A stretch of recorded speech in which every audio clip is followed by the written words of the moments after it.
Today we're going to try to use some technology. It's going to be an interactive lesson. And if you could take out your devices. If you don't have your device, that's okay. But if you have your device, you can interact with this lesson via the computer. So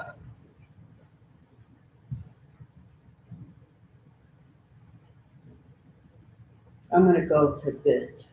So what I like for you to do is, if you would do this, if you go to join Nearpod, JOIN, nearpod.com.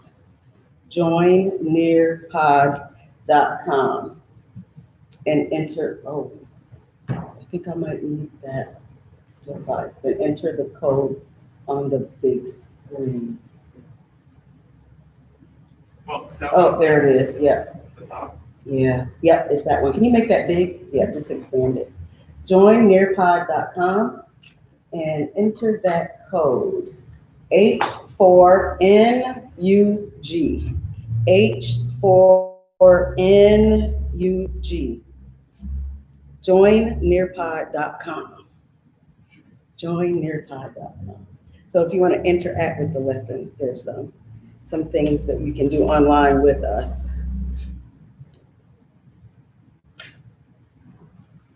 Okay, join nearpod.com. Okay. All right, so first things first. Yes. Can you put start activity? Okay, so first thing first is we're gonna do a wellness check just to see how everybody's doing today. How are you doing? Okay, so you have 30 seconds. Okay, so if you're interacting with us, you have 30 seconds. I'm blessed and highly favored. It's a lovely day. A nap would be lovely. Okay, so pick if you're online, we can see your results. If not, it's okay. But just how are you doing today? Think about that. Is it a lovely day? Are you blessed and highly favored? Or a nap would be lovely. Okay, all right, good deal. All right, so I'm gonna go back a little bit. And when this is a difficult topic that we're talking about today, and there's some commitments that I like for us to kind of agree to. So commitment is something you're going to stick to. It's like a norm in a meeting. So basically you're going to be present. There's going to be one voice and the rest ears. You're going to speak your truth until your voice shakes, and you're going to presume positive intentions, and you are going to maintain confidentiality. All right, so if you want to participate, you're going to need your device. Okay. All right. Okay, so trigger warning. So for people who are survivors of any kind of violence, usually before we have a discussion, we give them a warning, a trigger warning, that some of these topics about violence might trigger some emotions, some feelings. And we just want to let you know that if you need to step out, or if you need to step away, then you can do that. All right, so today's topic: how should the church respond to injustice? How should the church respond to injustice? Okay, that's a thinking question. Okay, it's going to guide what we're going to do tonight. All right. So we're going to take a look, though, at injustice in the sense of violence against women and girls. And there's a quick statistic up here. 1 in 3 women worldwide experience either physical or sexual violence, mainly by an intimate partner, somebody that they're close to, a spouse, a boyfriend, fiance, etc. All right, and these are some essential questions. So how do we respond as a church? Okay, and then how can the church demonstrate love toward those who have experienced gender-based violence, or even those who have perpetrated gender-based violence? Because the perpetrator needs love too. All right, and these are our learning intentions. It's like our objectives, or what we're going to discuss. We're going to pray for godly wisdom about how to approach these topics, right? We're going to explore some biblical texts depicting gender-based violence, discuss how the church should respond, and we're going to deconstruct some myths with a question game that we're going to play.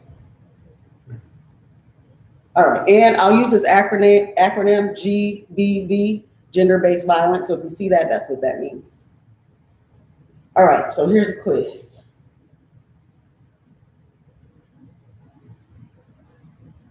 Brother Elijah, can you put up the code screen again? Okay, thanks.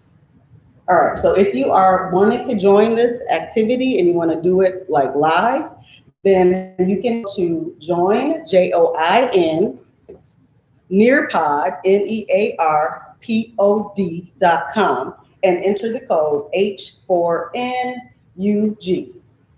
Okay, if you want to play along with us. Say it again, please. Join, JOIN, Nearpod. Is it near? Near, NEARPOD.com, and then enter the code H4NUG. Nearpod. Join, JOIN, Nearpod, NEARPOD.com, and then the code is H4NUG.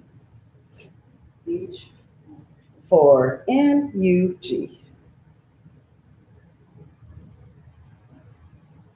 Okay, and then we're going to just answer a few questions about. One more time, the code. Sure. H4NUG. Okay, thumbs up if you're in. Thumbs up if you're in. Okay. All right. I'm going to give everybody another 20 seconds to see. And if not, we can just play together without being online. It's just nice to see all the data kind of pop up.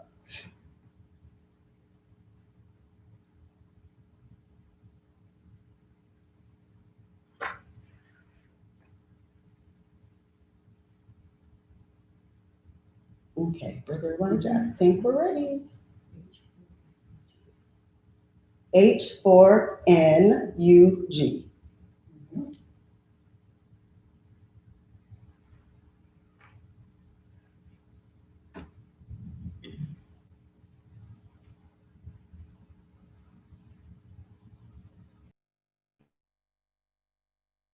Here and in. Okay, tell me what you see on your screen, on your device.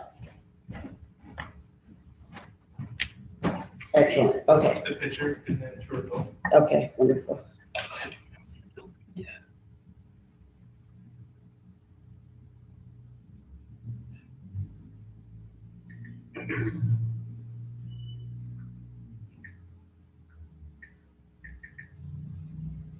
Okay, here we go.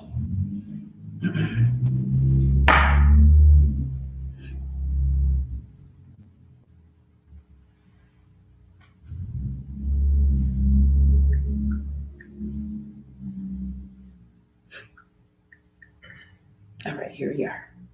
Okay, there's 10 questions. First question, true or false? All of these are true or false. Violence against women is a woman's issue. True or false? Violence against women is a woman's issue. Question number 2. We can't stop violence against women and girls. It's just a part of life. We can't do anything to stop violence against women and girls. It's just a part of life.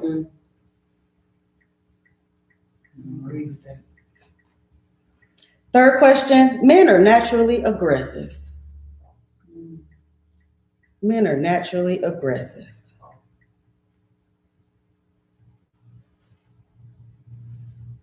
Question 4, weak women invite violence. Weak women invite violence.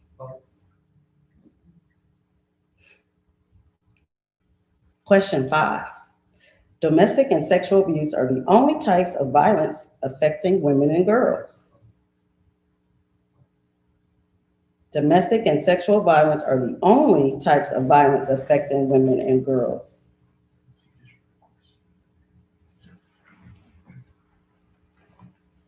Question 6, women are better equipped to end violence against women and girls. They don't need a man to help them. Women are better equipped to end violence against women and girls. They don't need men to help.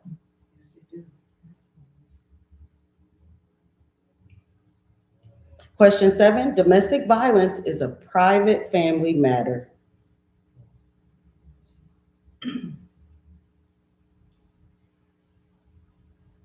Question 8, there's nothing wrong with a sexist joke or comment from the pulpit.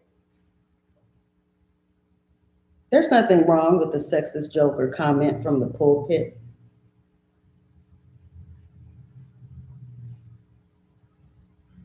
Question 9, survivors are unable to break the cycle of violence.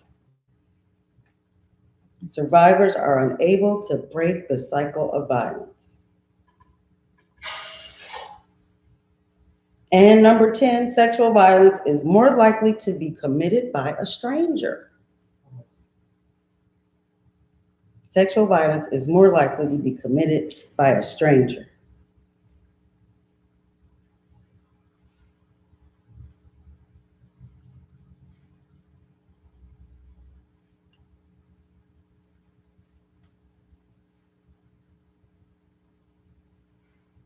Okay, how did you do?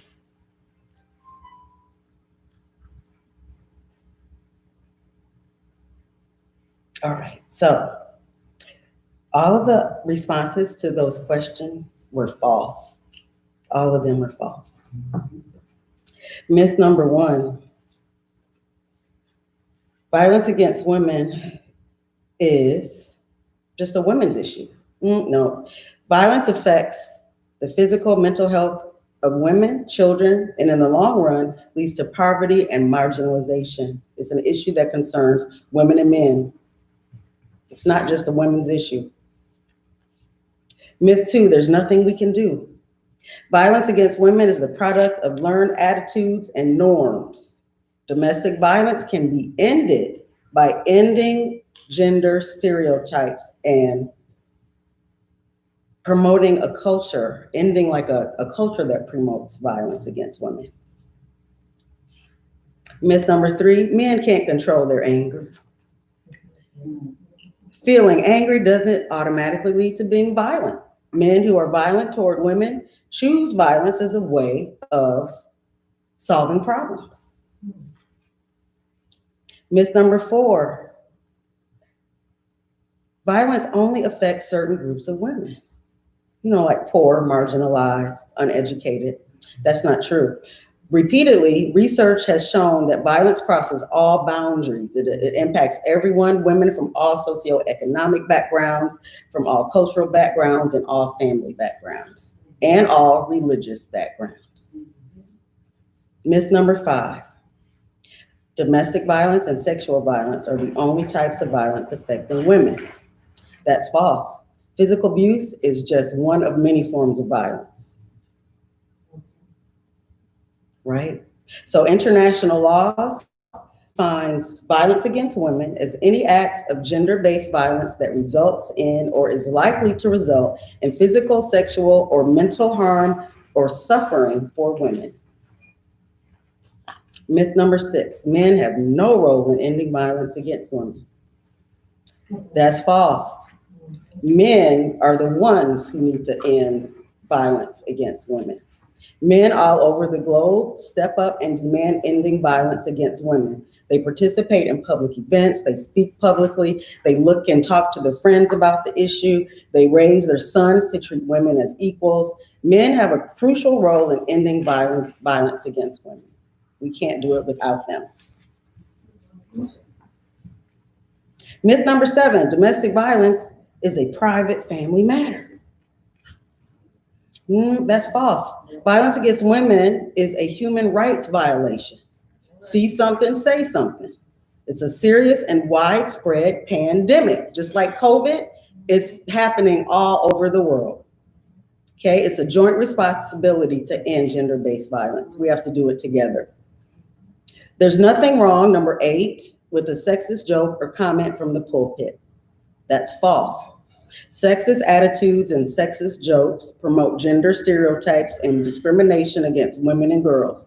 We should not tolerate sexist jokes or comments. Number 9, myth. Survivors are unable to break the cycle of violence.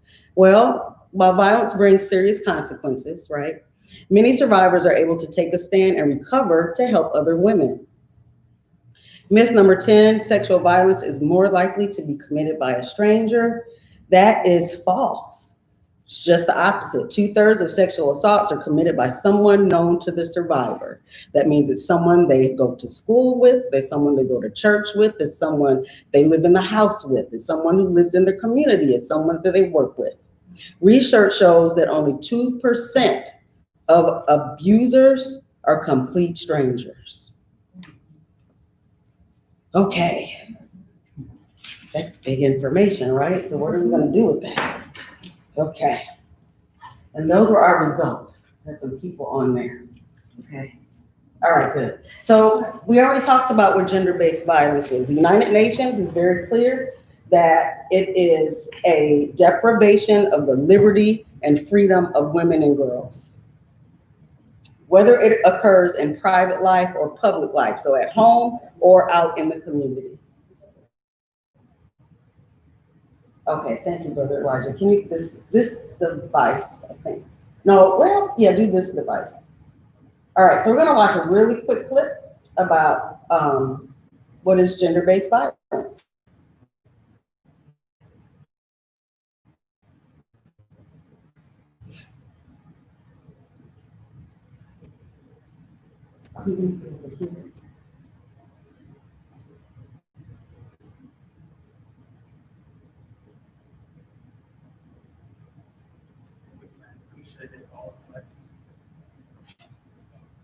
Say it again. Okay.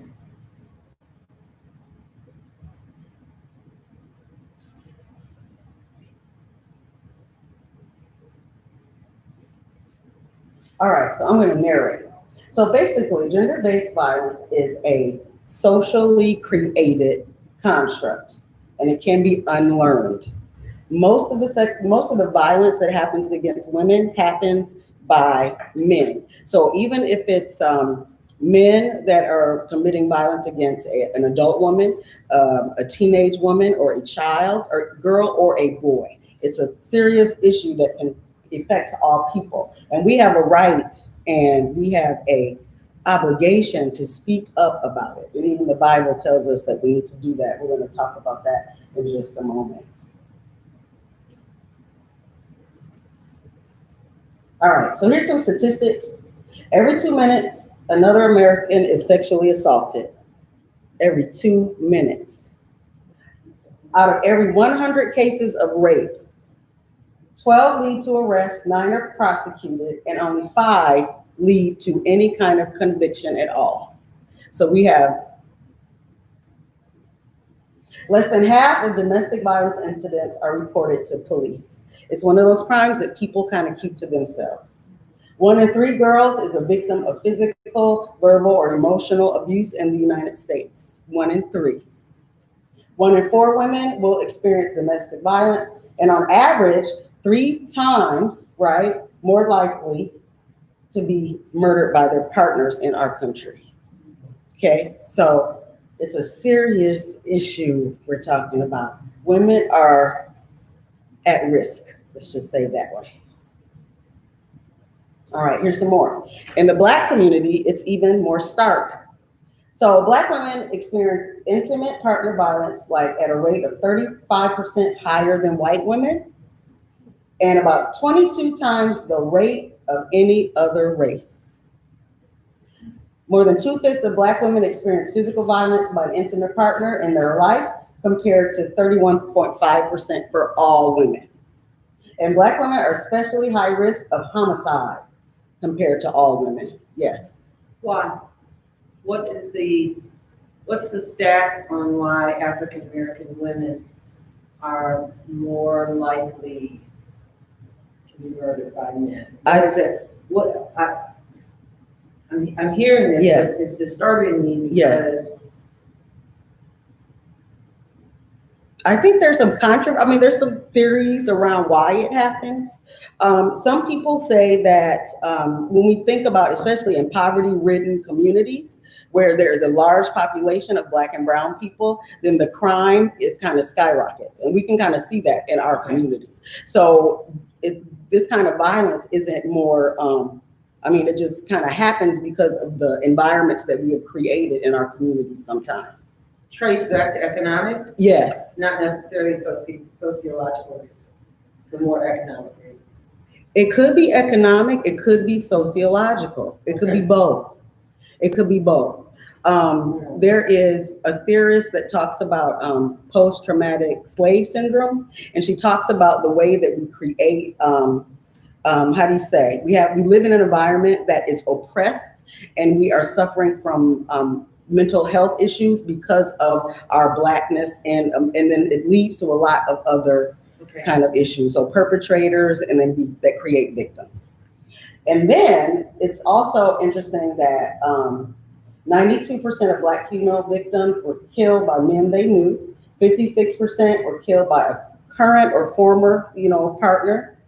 59% of Black female victims were shot and killed with guns. So that's another issue that I think, as a church community, probably need to, think about. Second Amendment, what does that really mean to us in our community? You said that's 69%? 59%. That's huge. The availability of guns, the access, the insecurity of weapons. There's a lot of issues around that too. And this is really interesting too. So there was a survey, 2018, and they did one in 2014 and 2018 with Protestant pastors. So we technically belong to the group Protestants. There's Protestants. We're Protestants. We're part of that group. So out of these pastors, they were asked this question: is domestic or sexual violence a problem? So in the community, 72% of them said yes. That's a big number, right? Okay. But then in my church, only 25% said yes. But if 1 out of 4 women are experiencing some kind of gender-based violence, you have girls in your congregation that are experiencing this kind of problem. Okay, so there's kind of a disconnect there. And this survey was taken with pastors who actually, do training or whatever about gender-based violence in their churches.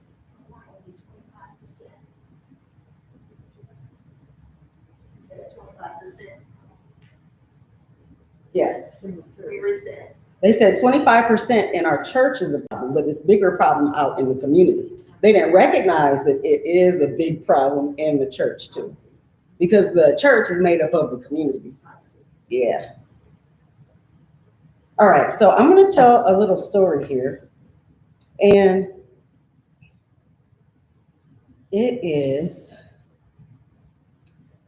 interesting. I'm not going to tell you we're going to talk about where it comes from, but I'm just going to read this to you.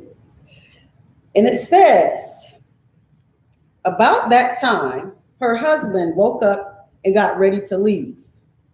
He opened the door and went outside, where he found his wife lying at the door with her hand on the doorstep. Get up, he said. It's time to leave. But his wife didn't move. He lifted her body onto his donkey and left. When he got home, he took a butcher knife and cut a piece to each tribe of Israel. Ask everyone if anything like this has ever happened since Israel left Egypt. Tell them to think about it, talk it over, and tell us what we should do about it. Okay? So I read in your hearing Judges 19, verses 27 through 29. It sounds like a horror movie. Okay? Sounds like a horror movie. Backstory. There's a backstory to that. But I wanted to begin with those scriptures first because it tells us the attitude that this man had toward this woman. It tells us about his attitude. And I asked myself, Lord, why do you put this in the Bible? What do you want us to learn from this? And if we go back to the beginning of the chapter in Judges 19, long story short, this woman, this is the Levite, the man who cut the woman up is the Levite, and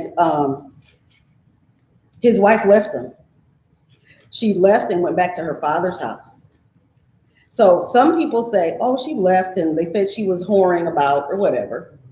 But if we look at those three scriptures, the 27th to the 29th verses, we see that there may have been something going on. She's laid out on the step, half dead, and he's yelling, "Get up, we gotta leave." No compassion. So I just wonder to myself, why do we have such a lack of compassion? And what does God want us to learn from those scriptures? Okay, she was a victim of gender-based violence. The Bible does not give her a name, but there's something that we can learn, I think, from the Levite's secondary wife or the Levite's concubine. Okay, and God is not silent about the issue at all. God is not silent. What's the scripture again? That was Judges 19. And of course, it begins with the first verse. That's the complete story. Judges 19, 27 through 29. It's a very shocking story. All right, so, and this is what God says about this, right? There are a lot of women in the Bible, a lot of examples of women in the Bible who experience some kind of violence or trauma, okay? Whether it be taking them away from their livelihood, whether it be them, being physically or sexually abused. And in Genesis 16, we see, and previous to this, Sarah, Abraham's wife, she and Hagar had a problem together, right? So the angel of the Lord said unto her, return to Sarah and submit thyself under her hands. And the angel said to her, I will multiply thy seed exceedingly, that it shall not be numbered for a multitude. So you are going to be blessed through the generations, he's telling this woman. And God is Jehovah El Roi. He is the God who sees us. In Genesis 13, Hagar says, God, you see me. You see my affliction, right? God sees us when we are struggling. He sees women when we're experiencing violence or any kind of other trauma. Exodus 3:7, the Lord said, I have indeed seen the affliction of my people in Egypt. I've heard them cry out because of their oppressors, and I am aware of their suffering. And Psalm 10 and 14a, but you, God, see the trouble of the afflicted. You consider their grief and take it in hand. So we can be rest assured that we know that God sees us, he hears us, he knows what we're going through, and he is going to take care of it. And then there's a story of the woman at the well, a woman who was a Samaritan, who was really a pariah to the Jews. They didn't associate, But Jesus sees this woman after having had a conversation with some Pharisees. And the Pharisees come to him, they accuse her of committing adultery. They said they caught her in the act. Jesus kind of looks around, draws in the sand or in the dirt. And they're asking him, hey, what are you going to do? We're going to do something? We caught her in the act. And I love the way Jesus responds to this. He said, you who are without sin, cast the first stone. This woman in society had been married 5 times. She wasn't married to the 5th man. We don't know why. It doesn't really say. Her husband could have had brothers that maybe died and then they married her. Could have been, kind of like people dying off and then she became their wife. It could have been that, right? But she was definitely an outcast because during this time in the Bible story, women didn't go out for water alone. They went in groups. But she went alone, and the idea that she was alone meant that she was an outcast in society. So Jesus saw her need, and he came to her rescue. It was out of cultural norms for Jesus to even be talking to this woman. And that's radical. That's radical. So I believe that God is calling us to a radical kind of engagement when it comes to women's issues, when it comes to violence against women. The Bible is clear, violence is evil. It has to be confronted. And Jesus tells us to bring evil into the light. We need to rebuke the wrongdoer, seek justice, and hold them accountable. And then we can bring them back into the fold, right? Okay. And I really like this 30th verse in Judges 19. It says, and so it was that all who saw it, everybody saw what was going on. They saw it. They knew that this man took this woman, cut her up in pieces, right? Each tribe got one piece of her body. No such deed has been done or seen from the day that the children of Israel came up from Egypt until this day. And they say, consider it. That means you think about it, talk about it, and speak up. That is what the word says. Consider it. Think about what's going on. Talk about it. You know, you get a plan, pray about it, and you speak up. All right. And there's also Jeremiah 22:3, 2 Samuel, and that bringeth me forth from mine enemies. Thou hast also lifted me up on high above them that rose up against me. Thou hast delivered me from the violent man. God is awesome and awesome. The cause of the poor and needy. God is giving us very clear directions about what we need to do. And I like this one too, Micah 6:8. He's shown you, oh man, what is good. You already know. And what does the Lord require of you but to do justly, to love God. So simply put, all right. Now, some people ask, like, why do we have this gender-based violence? Like, what is it? Like, you know, it's just the way it is, right? Well, there's a big connection between gender-based violence and patriarchy. Patriarchy is a system, and I'm going to say ungodly patriarchy because there's a difference between godly patriarchy and ungodly patriarchy. Ungodly patriarchy is that system where men are privileged above all else. No one else has value at all. There's also religious factors, right, that aggravate the problem. Most religions contribute to gender-based violence. Maybe they know it, maybe they don't.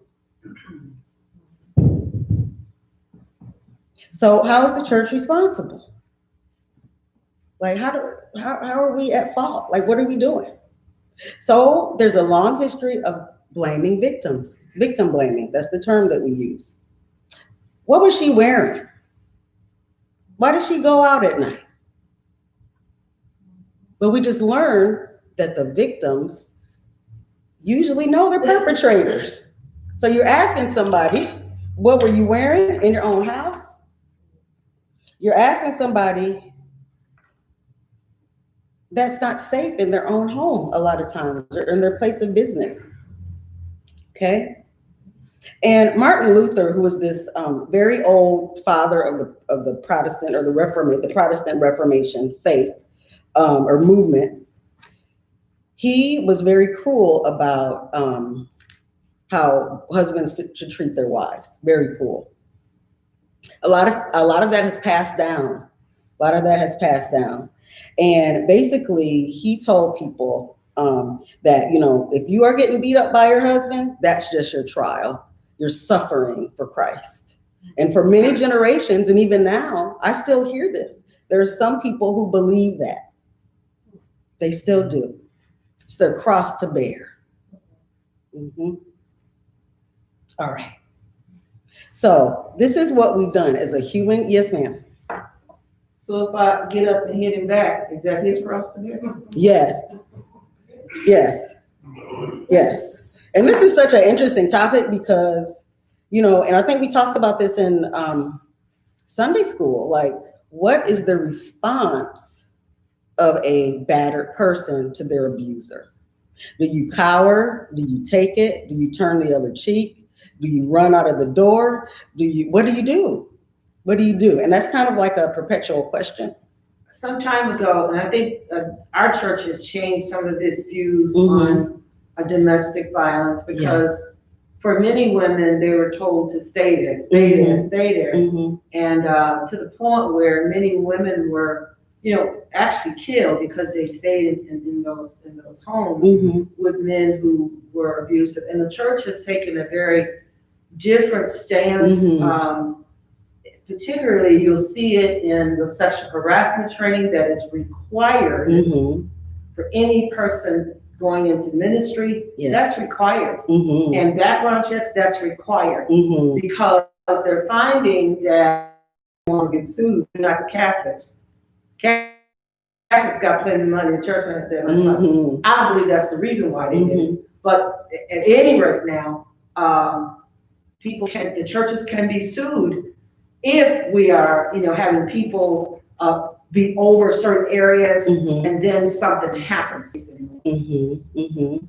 And I guess my question is an online, like $12 sexual harassment course enough? Is it enough? That means you're silent. You don't say anything at all. You just don't say anything about it. Or they're explicit consent. So, and it's like the whole church body. This is not one denomination. This is just the community. Okay? They've either remained silent about the issue or they've just, okay, nope, this is how it's going to be. Okay, it's your trial. All right. So let's talk about this and think about it. So what can we do starting today to affect change in our community, in our homes, in our churches? What can we do? Because there are victims and survivors sitting among us. So what can we do to serve them? Mm-hmm. One thing you were talking about today, right? Mm-hmm. Well, I'm looking at, we have this, and maybe people may not know Mm-hmm. that we're having this session tonight. We tonight, but we probably didn't know what we were going to be talking about Mm-hmm. tonight, until tonight, Mm-hmm. text. So I'm saying we need to have conversations like this, Mm-hmm. or information given like this, where we have people among us, you said, that we may not even know. Mm-hmm. Well, you had one session where you would speak out, you speak up, or Mm-hmm. but at least you be aware of what to do and where to go. Yes. And things, because I'm sure at the end of this, you will Mm-hmm. have some information, or during this, you have some information on where you can go. Yes. So that's one thing. If you wanted to not be known Yes. who you are, Yes. at least you will have the The information. resources. Mm-hmm. So that's what we can start today. Yes, ma'am. To do. Yes, One ma'am. of the things. Yes. Yes, ma'am. You just discussing how women get sexual bruise and physical bruise. Mm-hmm. It's to be men's go to the same trauma too.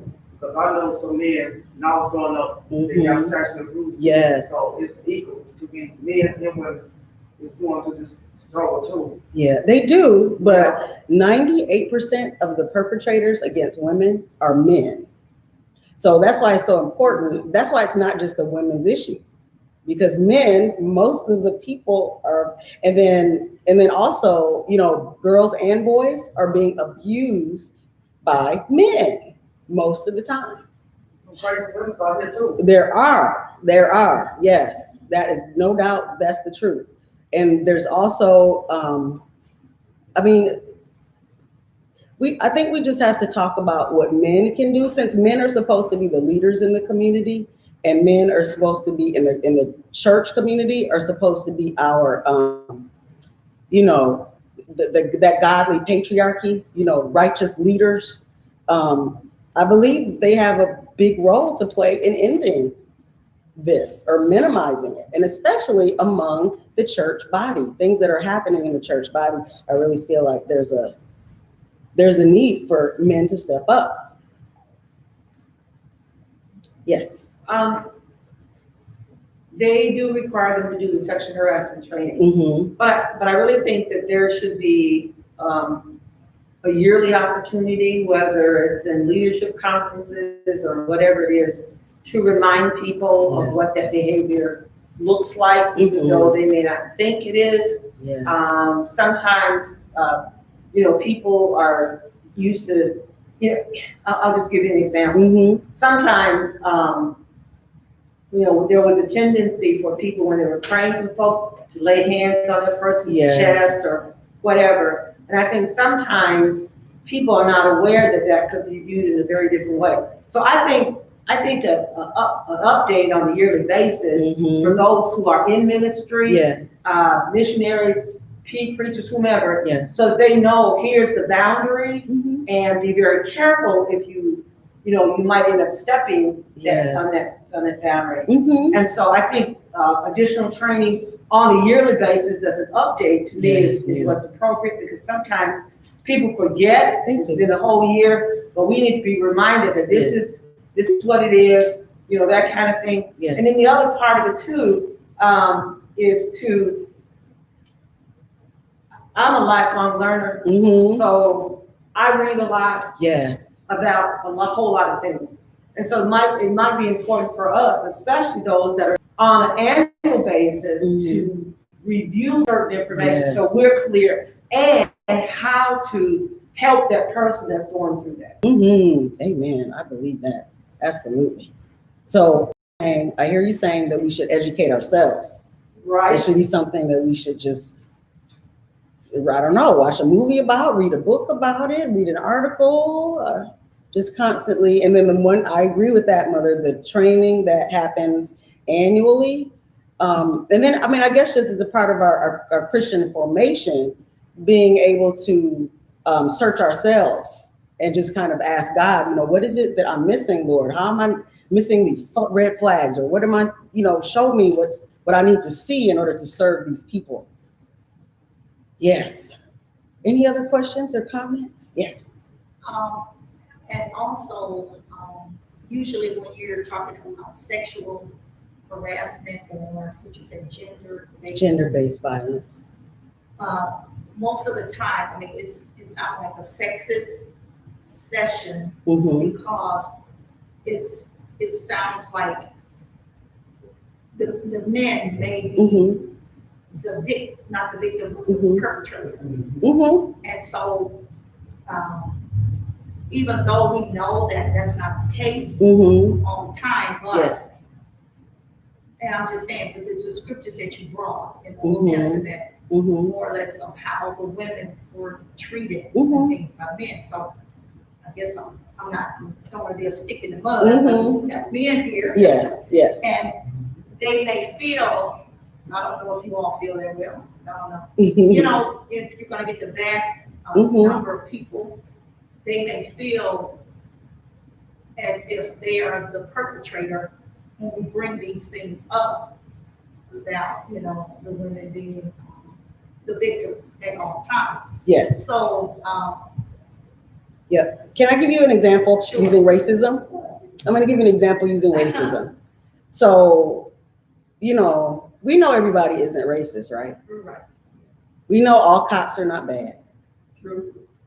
But when we belong to a privileged group of people who has power and we see these things happening and we don't say anything, we're part of the problem. So, this is tough work and this is hard work. Right. But men in this society are privileged. They just are. Even if you're black. Even if you're black, you're privileged because you're a man. Right? Women in the United States don't even have name rights. You know what I'm saying? We can't even, you get married and the presumption is that you're going to change your name. That's just when those ideals kind of stick You know, that means there's privilege because that is the expectation. So, you know, and I feel like this. I really feel like men have a really big responsibility. It's important that men hear that you belong to a privileged group that is causing problems for women, like globally. So even if you're not directly doing it, you may be indirectly contributing to the problem without even knowing it, by not speaking up, by practicing sexist practices, and women can't be sexist per se because we don't have power. Sexism is a big power structure. It's just like racism is a big power structure. We don't have, Black people in this country don't have power. We don't have power of institutions. We don't have power of our history. We don't have power. We don't have power. So women in this country, sure, some of us are CEOs. Sure, Kamala Harris is my sorority sister, is the vice president-elect of the United States. But when we look globally at the condition of women and girls, there's an issue, and they're not committing the violence against themselves. So that means men and boys need to be the leaders in the charge for ending gender-based violence. Yes, Pastor. Well, comment is, made a comment said that men are privileged, I believe. Mm-hmm. Black men, even black men. Mm-hmm. So, with such a broad statement, did you even question the men that's in the room and how many of you feel privileged? How many black men consider you feel privileged? They may not feel it, right? Yeah. Because we're an educated university. Mm-hmm. Because of that, so we're struggling. Yes. With issues, and then we are Mm-hmm. as the perpetrators of all sexual assaults. Not all of them. And I'm just Mm-hmm. for the way men think. And so sometimes you get a negative feedback. Mm-hmm. Because I think for the most part, if any brother that's in his right mind would see something like that happening to a woman, Yes. he's gonna step up to the plate. That's right. If he can. They should. Yes. That's gonna happen. Back in the 70s, back in the day in the 70s, you didn't have, anytime a black woman was in distress, the black man stepped up to the plate. He was there. Yeah. Not me. Huh? Not Well, me. I didn't know you. I didn't know you. We can't say all. You know, we just, Well, you know. I'm just saying. So that's what exactly. You took it right to where I was trying to go. So when you say Majority. a A majority. And the statistics prove it. It's not just me talking. I'm not being arbitrary. So, but yeah. then, okay, then let's deal with the statistics. Mm-hmm. Who are they questioning? They're questioning people who report. Okay, So it's a sample of the population. It's a Yeah. sample. Here's what I'm getting into, because I grew up in the South where white men brutally beat, Yes. and I have very little confidence in the majority of the state. Mm-hmm. So when you say all of them ain't racist, I'm saying, well, then they got the proof. Before I accept. See? Well, this You is. see what I'm saying? So I hear what you're saying, and I'm in line with you about how men are to react, how men are to treat women. But I think the day is we're living in a different day. Like Dr. Harris, because we ain't gonna, like racism, you can hang up if you think you gonna get rid of this in another year. See, same thing with this problem that you have in our country, Yeah. all over the world. Mm-hmm. It's gonna take a while, Mm-hmm. but it's not because it's just gonna run its course. It's because it takes us a while to educate ourselves. Mm-hmm. It takes us a while to Church of God in Christ didn't change overnight. Oh, no. It was some issues that came up. Mm-hmm.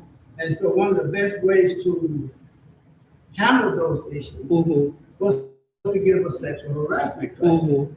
Though the sexual harassment class does not cover everything Mhm. that could happen in sexual Yes. harassment. Well, I wouldn't even call it sexual harassment, it could be sexual assault or whatever. But it does cover enough of it that you know when you cross the line. Okay. And so now, we don't have nothing to hide behind. Mm-hmm. Because before we could hide, I'd go to the bishop, bishop had someone pull in his jurisdiction, and sometime in the state that Mm-hmm. they're in the city, Mm-hmm. that they go to the police department, say, hey, blah, blah, blah, this, and nothing's done. Mm-hmm. That can't happen anymore. Yeah. See, that will not happen anymore. Mm-hmm. Because they have a system now that once a sexual harassment has been reported Mm-hmm. to your pastor or whoever, then it gets out of the church's hand and it goes to civil authority. Good. And they begin to investigate it. They do the investigation. Mm-hmm. Because if it's in the church, Mm-hmm. just like any organization, we're gonna try to keep it clean. We don't want our name to get out there and all of that stuff. So they ain't gonna leave it to us no more. Yeah. And I think to me, it's a good idea. It's a good plan. It's a good start in the right Yeah, it's a direction. start. But I think we still having some of these issues. Mm-hmm. I think that it's probably because, can I just put it like this? Some of these bishops are pretty powerful. Mm-hmm. They're powerful men. Yes. And I've seen this myself. You got folks in the church Mm-hmm. know that there's some stuff going on with them, will not talk about it. I know. We've had to deal with some of them. Mm-hmm. And they say, when you go talk to them, don't call my name. Do not call my name. That's the You took that man's wife. And that's where we should be in these situations today. Because if we don't, we Yes. just gonna keep having the cycle going on and on. Some people get prosecuted, others Yes. just slide on under. It's And true. keep doing it. I do agree with you Yes. on where you're going. I agree with that. But y'all making us feel like, But well, let me see if I can give you another perspective. Okay. Okay. So one more perspective. So let's say all the boys, when they turn 7, their parents had to cut off their right thumb. It would be an outrage, right? Like, what would happen? Like, if you just say they just made this custom, you got your child turns 7, you got to cut off their right thumb. The boy got to cut. It would be an outrage. In the world, not just Africa, not just Europe, but in America, there's a practice called female genital mutilation, where they cut off little girls' right, sexual organs. I agree. There's no outcry. See, that's what I'm talking about. When I say men in privilege, we would yell and scream about a thumb, but we won't say anything about this practice that's happening in our own country. I never knew about that Yeah, until some years ago. yeah. They did a segment on it. Mm-hmm. These Somalians, and they Yes. come from Somalia. Mhm. They were living in the community in Atlanta, Yes. and they did, and I was just blown away that, Yes. that stuff. Like, what's going on Mhm. with these people? Yep. And I didn't know anybody, but if I knew something, I sure would have turned them in. But there's no outcry in their own community. So do you see what I'm saying? So the way that we value girls, we just don't outcry. There's no outcry. But if you say, I'm cutting off your thumb of your boy, oh no, because it's gonna mess up his game. Can't throw a football or whatever. You see what I'm saying? This is what privilege does. It helps. It prevents us from seeing the oppression of some and then overlooking the oppression of others. Somebody had a question in the back. Mm-hmm. Mm-hmm. When you made a statement about the black man having privilege Mm-hmm. in the United States, Yeah. they do have a certain privilege Mm-hmm. over the black female Yes. because in the United States, a black man is considered a minority. Yes. But also in the United States, a black female is considered a double. Double. See, we at the bottom of the total. Right. And it's called intersectionality. That's what that's called. It's being female and black. That's what I was. That's what you're gonna say? Yeah. Yes. It's not Pastor? so much double, but it's the fact that during their hiring process, when they were hiring black women, they were required to hire so many minorities. Yes. So they could hire one black woman and get counted for two, Yes. because she was a female and she was black. Mhm. Whereas when they hired a black man, they only hired one, Mhm. and they get counted for one. Double, So they right? was beating the system Mhm. at the same time, locking some of us out. It didn't hurt them Yes. because we didn't have jobs. Mhm. And look at it today. Mhm. Look at all these brothers sitting around, these 40 ounces, Yes. beating their wives and beating their girlfriends. Mhm. Because that ain't going there. Okay. Pastor, so I think Deacon Tori had a question or comment. I think the responsibility falls on both, all parties that are involved or have knowledge of injustice that's being done. Not just the man, not just the woman, but everybody that has knowledge of it. And it's their responsibility in order to speak up and to say something. Mhm. It doesn't just fall on one person. It takes all the parties that have knowledge of the incident or whatever that's being done. It does. To speak up. It does. And that goes for like the bad cops, right? Yeah. So there's bad cops, but guess what? The good cops don't say anything. Right. So they're gonna say, well, it's not me. I'm not racist, but you're not saying anything, you know? Yes.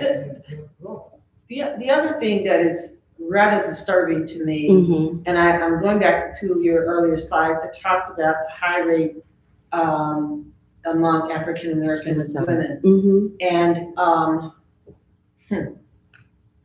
And I don't listen to any of those songs, Mm-hmm. but the music industry Mm-hmm. with the rappers and all of that, Yes. and the amount of denigration Yes. of female is Right. just unbelievable. Mhm. And it's like they're getting this steady diet of that through this hip hop Mm-hmm.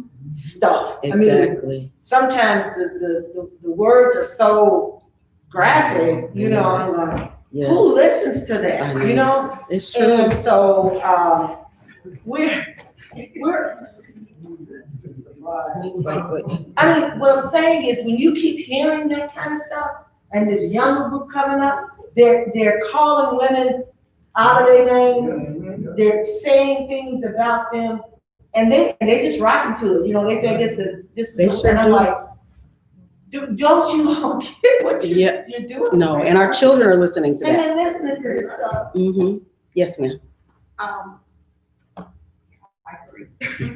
But I was looking at that statistic that you had, 25% the church may report, I think it was. Well, it was 25% of Protestant pastors who were surveyed who said that that was only a little problem. You know, they didn't think it was that much of a problem in their church. They think it's gender-based violence is more of a problem in the world, but it's actually a big problem in the church too.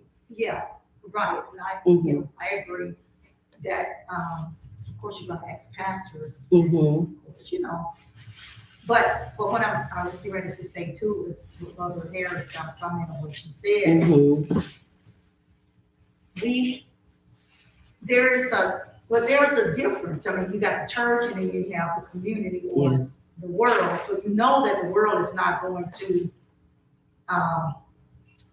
be taught or follow after what the word says. Mm-hmm. And, you know, and no one says in the church that are doing it, of course, you know, we know that's wrong. But we have 6 sons. Mm-hmm. They are grown. Yes. And the things that I hear from the ones that are really out there with the hip hop Mm-hmm. is that when they began to treat a young woman, the way she's supposed to be treated, now this came from one of my sons, and it was just sad. Mm-hmm. I really didn't want to hear it anymore. Okay. But when they began to treat another woman the way she's supposed to be treated and doing the things that he was taught, Mm-hmm. you know, the right thing to do, Mm-hmm. he said he has so many problems. They don't get along. this happened, that happened. But as soon as he get with somebody that he can use, talk about her, call her out of her name, do things unseemly, things that he had been taught, then they can get along. It's like they want to be treated a certain way, quote unquote. They want to be treated this way. And if you don't treat them that way, then they just, you know, they want the thug life. They want a thug. They want a roughneck, yes. They want a thug. You know, a roughneck. Somebody to drag them by the hair, call them out their names and everything, you know. But to someone that you're being nice and you're helping and you're doing whatever, you know, they don't want that. This is from one of us. And I guess it's sad. It is sad, First Lady, and I'm thinking though, we always have to go, and I think Mother Harris, because she's a professional about this, but you always, I think, go to the root. So you go to how this little girl was raised, or the little boy was raised. If she's, I remember walking through, what is that store downtown, the mall, Grand Avenue, many years ago. There was a little girl, maybe 1 or 2. Her mama was cussing her out. Just cussing her, you, this, that, and the other. And the little girl looked so old. She was like 2, but she looked like she was like 16. And I thought, what in the world is this little girl gonna accept because her mama cusses her out like that? So I just feel like, you know, we as a church family, a church community, a Christian family, we have to really address this stuff because it's happening in our own families too. So it's like, how are we gonna, you know, create an environment where children are loved, where they're cared for, where they hear that they're loved, and where they feel that they're loved. And love is not buying them all this stuff. You're spending time with them. You have a library in your house where you're reading them a book every night. You are going to, well, we can't do much of anything now, but you know what I'm saying. So I don't know. I'm just an idealist, I guess. That's the kind of world. And I know that this won't happen until Jesus returns. But I am thinking that while we're here, we can at least try. Yes, yes, ma'am. I was gonna say, you know,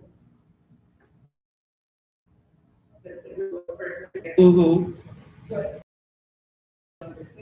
Yes. is that is, you know, the reason why the young ladies accept that. Yeah. The reason why they get along with them.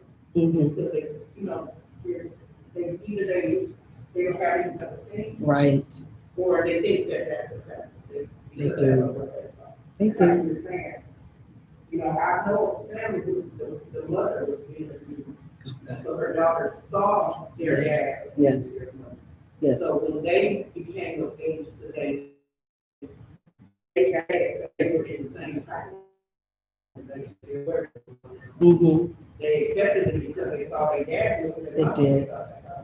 They did. Now she has a teenage daughter.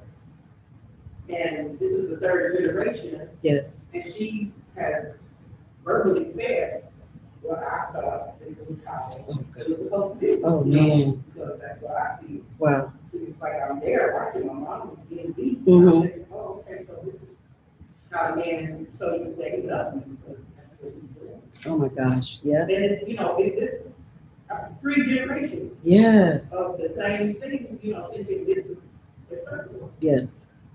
But that's why, you know, men don't realize that that's why the women are accepting it. Mm-hmm. They're used to it. And it's right, and no one's there teaching them. Yes. Yes. And they're the leaders of the family, so they're the ones supposed to be teaching their daughters. Yeah. That's right. That's right. I love that comment. Yes. And 2, some men too, men, because a lot of men see they daddy beat on their mom, so they figure they can beat on their girlfriends too. They do. In the household. And I don't know if you all know, part of my testimony is that I am a survivor of domestic violence. And I can tell you that it impacted at least one of my sons in a very interesting way.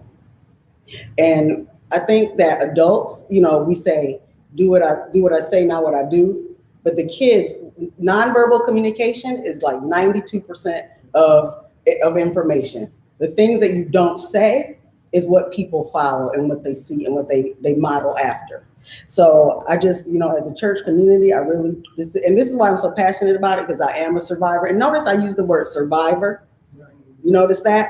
Because I have, and I can talk about it because I'm an overcomer and I'm thriving. Thanks be to God. So I just want us to kind of, this is just stuff to consider and think about and to keep having a discussion about, perhaps. And on the screen, there are some resources for us. And we also have like a really good resource in the Sojourner Family Peace House. It's over on 8th and Walnut or something like that. Yeah. So there's a lot of resources. And, First Lady and Pastor, perhaps we can kind of print something out and put it in the bathroom, because a lot of times for women, since they go into the ladies' room, they usually have, I noticed, they have a little sign of all these resources or things in there. If it's out in the vestibule, it'll, they don't want to share their business. Nobody's looking at it. So I was thinking that maybe we could put that in maybe the ladies' room for them.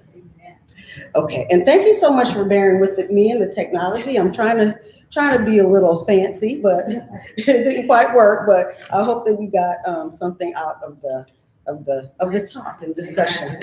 Thank you so much.